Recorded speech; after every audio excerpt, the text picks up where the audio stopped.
Anda kembali di iNews Malam, pemirsa. Jelang sidang pembacaan putusan sengketa Pilpres 2024, penjagaan di gedung Mahkamah Konstitusi mulai diperketat.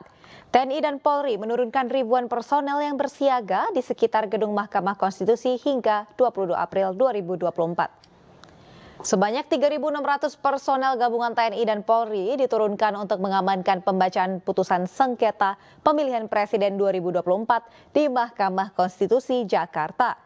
Selain mengamankan putusan sidang sengketa Pilpres 2024, personel gabungan juga akan mengamankan unjuk rasa di MK dan Patung Kuda Jakarta. Rekayasa lalu lintas juga akan diberlakukan, terutama jalur yang menuju ke gedung MK. Rencananya, sidang pembacaan putusan sengketa Pilpres 2024 akan digelar besok mulai pukul 9 pagi. Terdapat dua putusan sidang yang akan dibacakan oleh MK, yakni permohonan dari Timnas Amin dan juga tim hukum Ganjar Mahfud. Keduanya akan dibacakan dalam ruangan yang sama.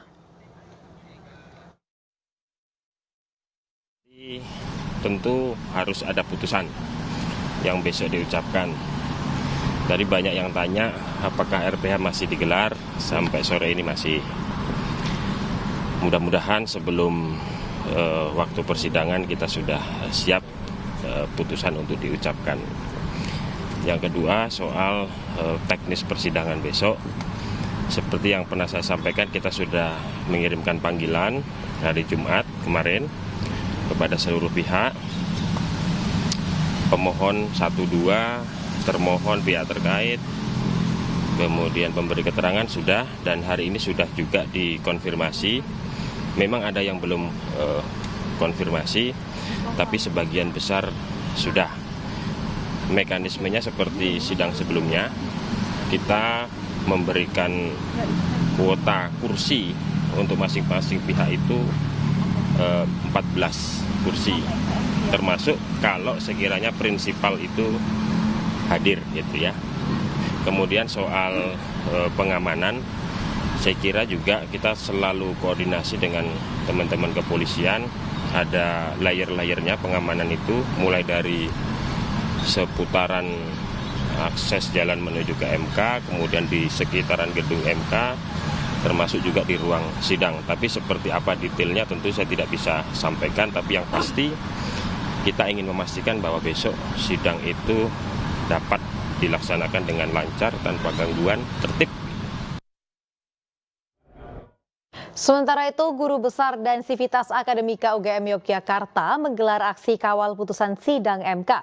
Aksi bertajuk Kartini Bangkit digelar di Gedung Balairung Universitas Gadjah Mada. Peserta aksi menyebut aksi digelar sebagai bentuk dukungan moral kepada para hakim MK. Mereka berharap Mahkamah Konstitusi sebagai benteng terakhir keadilan bisa memutus perkara Pilpres sesuai dengan adil tanpa ada intervensi dari pihak lain. Kemana arah pembangunan bangsa ini sangat ditentukan oleh putusan Mahkamah Konstitusi yang akan dibacakan besok pada hari Senin 22 April 2024. Dari Yogyakarta, kami berharap Mahkamah Konstitusi sebagai benteng terakhir keadilan agar menggunakan nurani, akal sehat, dan kewenangan yang dimilikinya untuk mengambil keputusan berkeadilan demi menjaga demokrasi dan amanah konstitusi untuk kesejahteraan generasi sekarang dan yang akan datang. Dari Balairung Universitas Gadjah Mada, kami melontarkan bola salju keadilan dan kebenaran agar serumit apapun jalurnya, keadilan dan kebenaran itu dapat berlaku. Berbagai upaya telah dilakukan, acara telah digelar, perjuangan telah dikobarkan. Semoga hasil akhir tidak mengingkari.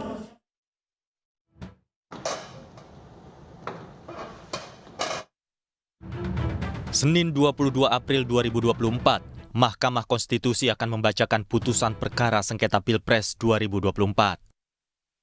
Seluruh ahli dan saksi, baik dari pihak Anies Muhaimin dan pihak Ganjar Mahfud telah hadir memberikan keterangan. Tak hanya itu, untuk pertama kalinya dalam sejarah, Mahkamah Konstitusi menghadirkan 4 orang menteri di muka persidangan. Mereka adalah Menko PMK Muhadjir Effendi, Menko Perekonomian Erlangga Hartarto, Menteri Keuangan Sri Mulyani, dan Menteri Sosial Tri Risma Harini. Pembacaan putusan menjadi momentum yang paling dinanti. Apakah Mahkamah Konstitusi berani membuat gebrakan lewat putusannya?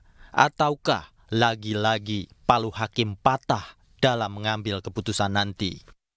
Mahkamah Konstitusi diprediksi memiliki beberapa opsi dalam memutuskan perkara sengketa Pilpres 2024. Opsi pertama, MK akan menolak seluruh permohonan pihak Anies Muhaimin dan Ganjar Mahfud dengan beberapa catatan perbaikan yang akan berlaku pada Pilpres selanjutnya. Putusan ini otomatis membuat pasangan Prabowo Gibran menang Pilpres secara sah. Opsi kedua, MK akan mengabulkan seluruh permohonan pihak Anies Muhaimin dan Ganjar Mahfud dan mendiskualifikasi pasangan Prabowo Gibran. Hal ini memungkinkan pemungutan suara ulang dilakukan dengan kandidat hanya diikuti oleh Anies Muhaimin dan Ganjar Mahfud saja. Opsi ketiga, MK hanya mendiskualifikasi Gibran Rakabuming Raka. Hal ini otomatis membuat Prabowo ganti cawapres baru dalam pemungutan suara ulang. Namun opsi ini diprediksi sulit dilakukan karena akan berimbas pada perpanjangan masa jabatan Jokowi jika pemilu ulang berlangsung 2 putaran. Opsi keempat, MK akan mendiskualifikasi Gibran, namun Prabowo tetap sah dan dilantik jadi presiden. Hal ini otomatis membuat posisi Wapres akan ditentukan oleh MPR sesuai dengan Undang-Undang Dasar 1945 soal kekosongan kekuasaan. Namun hal ini diduga juga sulit dilakukan karena bisa timbulkan gejolak sosial politik. Putusan yang akan dibuat oleh Mahkamah Konstitusi menjadi pertaruhan seluruh hakim untuk mengembalikan marwah Mahkamah Konstitusi. Integritas para hakim diuji di tengah sorotan dan gempuran keraguan publik atas kinerja Mahkamah pada pemilu 2024 ini.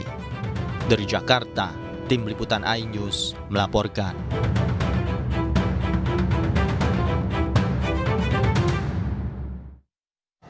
Pemirsa, Wakil Presiden ke-10 dan ke-12 Yusuf Kala mengaku tak ingin berspekulasi terkait putusan sengketa Pilpres yang akan diputuskan Mahkamah Konstitusi besok. JK mengaku akan menerima keputusan tersebut. Enggak besok Pak, jelang kampanye. Ya, kita tunggu aja. Kita tunggu. Kalau apapun hasilnya Pak, gimana Pak? Ya apapun hasilnya harus diterima. Hampir 14 hari Mahkamah Konstitusi memeriksa sengketa Pilpres 2024 dengan menghadirkan sejumlah saksi, ahli hingga menteri. Sidang putusan akan dibacakan Senin 22 April 2024 dan apakah permohonan para pemohon meminta pemilu ulang tanpa Prabowo Gibran dapat dikabulkan.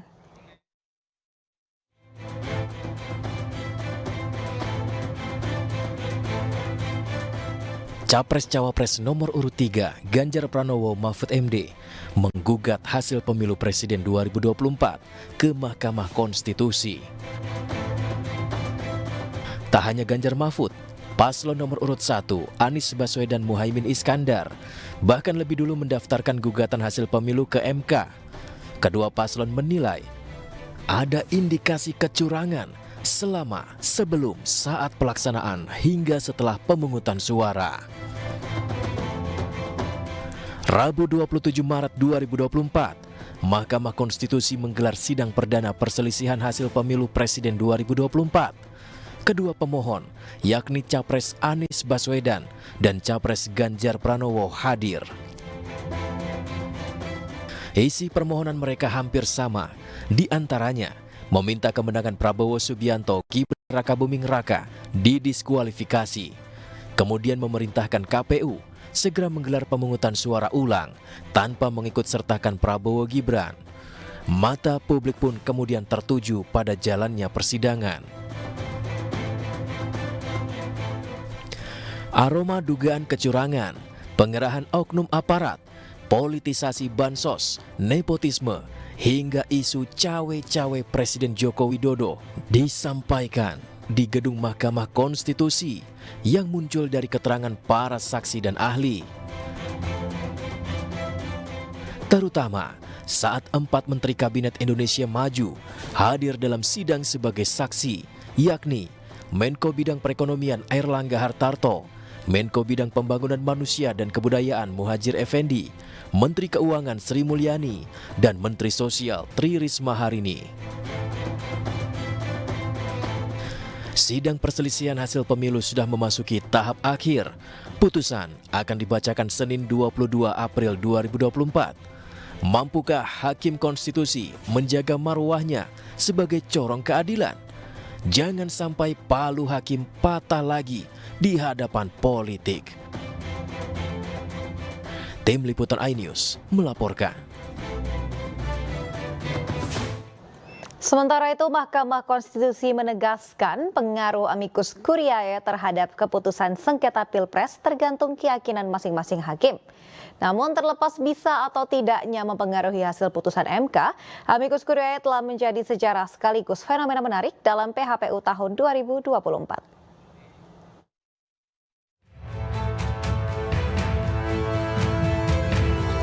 Mahkamah Konstitusi akan membacakan putusan sidang perselisihan hasil pemilihan presiden 2024 pada Senin atas gugatan yang diajukan oleh kubu pasangan calon presiden dan wakil presiden Anies Baswedan, Muhaimin Iskandar, serta Ganjar Pranowo, Mahfud MD.